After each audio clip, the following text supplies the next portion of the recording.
Alright, ఏపీలో ఇప్పటివరకు 24% polling నమోదైనట్టుగా మనకు ఇన్ఫర్మేషన్ వస్తోంది. ఉదయం 9 గంటలకు 10% ఓటింగ్ నమోదైంది. ఇప్పుడు 11 గంటల 40 నిమిషాలు కావస్తూ ఉంది. జిల్లాల వారీగా కూడా మనం చూస్తున్నాము. జిల్లాల వారీగా ఏపీలో ఇప్పటి వరకు కడప జిల్లాలో 27% నమోదైంది. ఇక ఇప్పటి వరకు 24% పోలింగ్ నమోదైనట్టుగా కూడా మనకు ఇన్ఫర్మేషన్ వస్తోంది. స్పెషల్లీ కడప జిల్లాలో 27% నమోదైనట్టుగా కూడా మనకి ఇన్ఫర్మేషన్ వస్తోంది.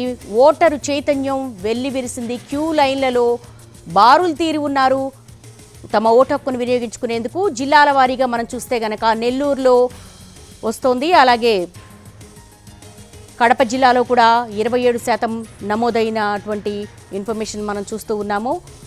ఆంధ్రప్రదేశ్లో ప్రతి పోలింగ్ బూత్ వద్ద కూడా జన జాతర కనపడుతూ ఉంది.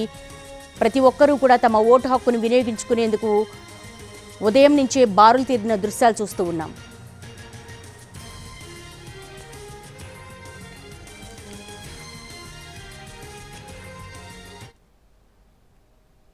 తెలుగు రాష్ట్రాల్లో అసెంబ్లీ అండ్ లోక్సభ ఎన్నికల ఓటింగ్ ప్రక్రియ కొనసాగుతోంది. ఇప్పటి వరకు చూసుకుంటే గనక 27% పోలింగ్ నమోదైనట్టుగా తెలుస్తోంది.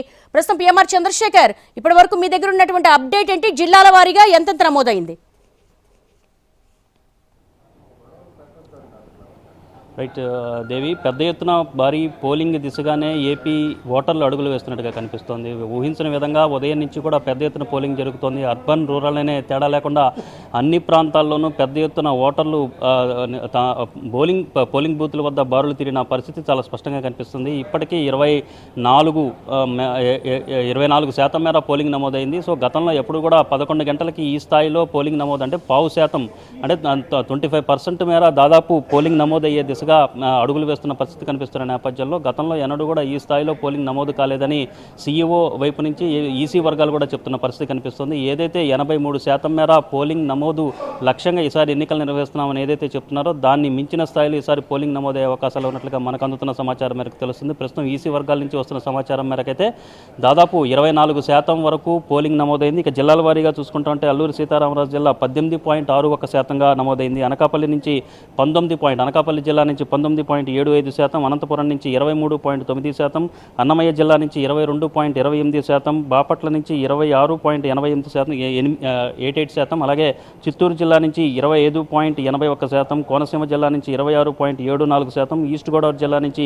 21.75%, ఏలూరు నుంచి 24.28%, గుంటూరు నుంచి 20.84%, కాకినాడ నుంచి 21.26%, కృష్ణా జిల్లా 25.84%, కర్నూలు జిల్లా 22.05%, నంద్యాల 27.19%, ఎన్టీఆర్ జిల్లా 21.39%, పల్నాడు 23.25%, పార్వతీపురం 15.40%, ప్రకాశం 23.89%, నెల్లూరు జిల్లా 23.77%, సత్యసాయి జిల్లా 20.61%, శ్రీకాకుళం 21.37%, తిరుపతి 22.66%, విశాఖపట్నం 20.47%, అలాగే విజయనగరం 23.21%, వెస్ట్ గోదావరి 23.26%, కడప 27.02%గా పెద్ద ఎత్తున అంటే దాదాపు అన్ని జిల్లాల్లో కూడా 20%కి పైగా, ఒకటి కొంచెం అటు ఇటుగా దాదాపు అన్ని జిల్లాల్లో కూడా 20%కి పైగా పోలింగ్ నమోదైన పరిస్థితి చాలా స్పష్టంగా కనిపిస్తుంది. వృద్ధులు కావచ్చు, వికలాంగులు కావచ్చు, మహిళలు కావచ్చు, అలాగే యూత్ కూడా పెద్ద ఎత్తున తొలిసారి ఓటర్లు దాదాపు 10 లక్షల మంది తమ ఓటు హక్కును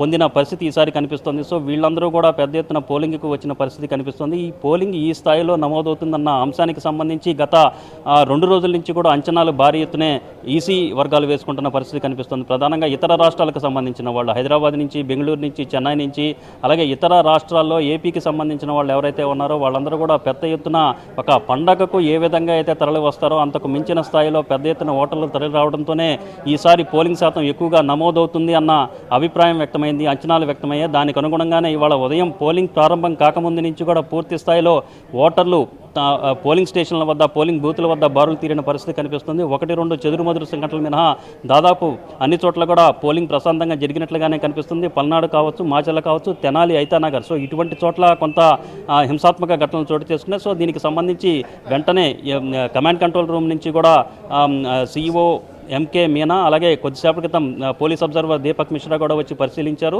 సో కొన్ని సంఘటనల మీద హింసాత్మక ఘటనలు, ఇంత పెద్ద ఎత్తున సీసీ కెమెరాలకు సంబంధించిన వ్యవస్థను పెట్టుకున్నప్పటికీ ఎందుకు హింసాత్మక ఘటనలు జరిగాయన్న అంశానికి సంబంధించి కూడా కొంత ఆగ్రహం వ్యక్తం చేసిన పరిస్థితి కనిపిస్తోంది దేవి. సో మొత్తం మీద ఊహించని స్థాయిలోనే ఈ పోలింగ్ అనేది నమోదవుతున్నట్లుగానే కనిపిస్తోంది దేవి. ఎంఆర్ చంద్రశేఖర్, మీరు ఇందాక కోట్ చేసినట్టుగానే పోలీస్ అబ్జర్వర్ ఆల్రెడీ ఇన్ని మైక్రో అబ్జర్వర్స్ కావచ్చు, ఇంత హై సెక్యూరిటీ ఉన్నప్పుడు కూడా హింసాత్మక ఘటనలు చోటు చేసుకున్నాయి అంటున్నారు. కొన్ని ప్రాంతాల్లో స్వచ్ఛందంగా బాయ్కాట్ చేస్తున్నటువంటి సందర్భం కనబడుతుంది. అక్కడేమన్నా ఈసీ చర్యలు తీసుకునే అవకాశం ఉందా పోలింగ్ బూత్లకు ఓటర్లను రప్పించేందుకు? రైట్, దీనికి సంబంధించి అయితే ఈసీ ఇప్పటికే కొన్ని చోట్ల మీరు చెప్పినట్లుగానే కొన్ని చోట్ల ఎక్కడైతే ఓటర్లు బాయ్కాట్ చేస్తున్నారో అటువంటి చోట్ల మళ్ళీ తిరిగి రప్పించేందుకు అక్కడ స్థానికంగా ఉండే అధికారులని వెళ్ళి మళ్ళీ వాళ్ళని తిరిగి రప్పించేందుకు చర్యలు తీసుకోవాల్సిందిగా కోరడంతో పాటుగా స్థానికంగా ఉండే పొలిటికల్ పార్టీలకు సంబంధించిన నేతలను కూడా కొంత వాళ్ళని చెప్పి ఒప్పించి మళ్ళీ ఓటర్ పోలింగ్ స్టేషన్లకు తీసుకురావాల్సిందిగా కొంత అభ్యర్థించే దిశగా కూడా ఈసీ చర్యలు తీసుకుంటున్నట్టుగా కనిపిస్తుంది. సో ఓవరాల్గా హింసాత్మక ఘటనలు మీరు చెప్పిన విధంగానే పోలీస్ అబ్జర్వర్ చాలా స్పష్టంగా కొంత ఆగ్రహం వ్యక్తం చేసిన పరిస్థితి కనిపిస్తుంది. హింసాత్మక ఘటనలు ఎందుకు చోటు చేసుకుంటున్నాయన్న అంశానికి సంబంధించి కూడా ఆగ్రహం వ్యక్తం చేసిన నేపథ్యంలో సో ఈసీ కూడా ఇక్కడ మొత్తం 74% మేర సీసీ కెమెరాలు ఉన్నాయి. ఓవరాల్గా 46,000కు పైగా ఈ సీసీ కెమెరాలకు సంబంధించి పోలింగ్ స్టేషన్లు ఉంటాయి. 46,000కు పైగా పోలింగ్ స్టేషన్లు ఉంటాయి. వీటిలో 74% మేర సీసీ కెమెరాలను ఏర్పాటు చేసిన పరిస్థితి కనిపిస్తుంది. గతానికి భిన్నంగా అటు పోలింగ్ స్టేషన్ లోపల బయట రెండు వైపులా కూడా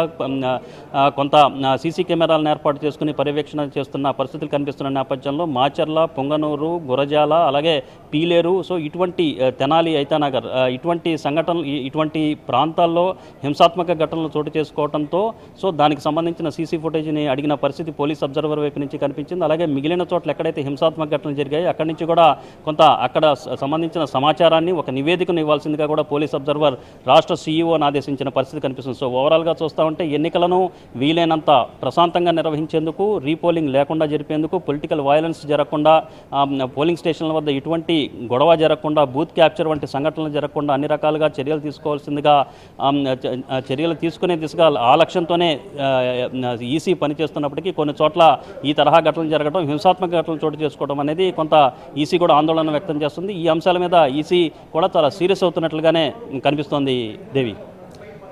పిఎంఆర్ చంద్రశేఖర్, ఒక సీనియర్ జర్నలిస్ట్గా చెప్పండి, గతానికి భిన్నమైన వాతావరణం పోలింగ్ బూతుల దగ్గర మనం చూస్తున్నాం.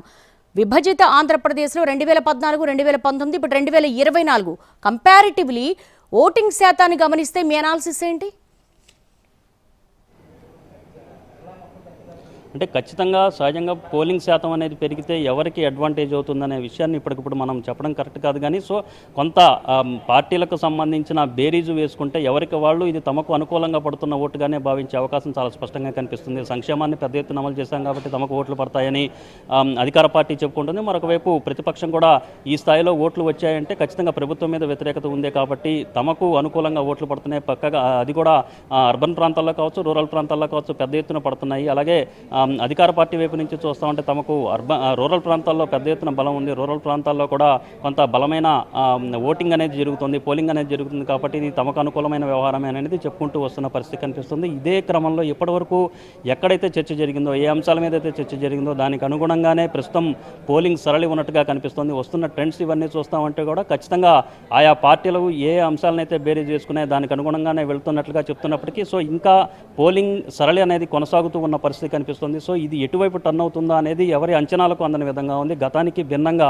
అంటే గతంలో 79.74% మేర గత ఎన్నికల్లో నమోదైంది. సో అప్పుడు ఫలితాలు ఏ విధంగా ఉన్నాయో చూసాం. ఇప్పుడు దాన్ని మించిన స్థాయిలో పోలింగ్ నమోదయ్యే సూచనలు చాలా స్పష్టంగా కనిపిస్తున్నాయి. ఈసీ అయితే 83% మేర పోలింగ్ నమోదు చేసే దిశగా, పోలింగ్ అయ్యే దిశగా కృషి చేస్తున్నామని చెప్తున్నప్పటికీ దాన్ని మించిన స్థాయిలోనే ప్రస్తుతం ఈ పోలింగ్ సరళి చాలా స్పష్టంగా కనిపిస్తుంది. 11 గంటల నాటికే 24% మేర పోలింగ్ జరిగిందంటే ఇంకా సాయంత్రం 6 గంటల వరకు ఈ పోలింగ్ అనేది జరుగుతుంది. 6 గంటలు దాటిన తర్వాత కూడా ఎవరైతే గేట్ల లోపల ఉంటారో వాళ్ళు కూడా పోలింగ్ వేయాల్సిన పరిస్థితి ఉంటుంది. ఇప్పటికే పోస్టల్ బ్యాలెట్ వినియోగం కూడా పెద్ద ఎత్తున జరిగింది. గతానికి భిన్నంగా అంటే గతంలో 2,20,030 చిల్లర మాత్రమే 30,000 మంది మాత్రమే పోస్టల్ బ్యాలెట్ వినియోగించుకుంటే ఈసారి ఏకంగా 4,70,000 మంది పోస్టల్ బ్యాలెట్ వినియోగించుకున్నారు. సో ఈ అంశాలన్నింటినీ పరిగణలోకి తీసుకుని ఆయా పార్టీలు కూడా ఇప్పటికే విశ్లేషణలు చేసుకుంటున్న పరిస్థితి చాలా స్పష్టంగా కనిపిస్తోంది దేవి.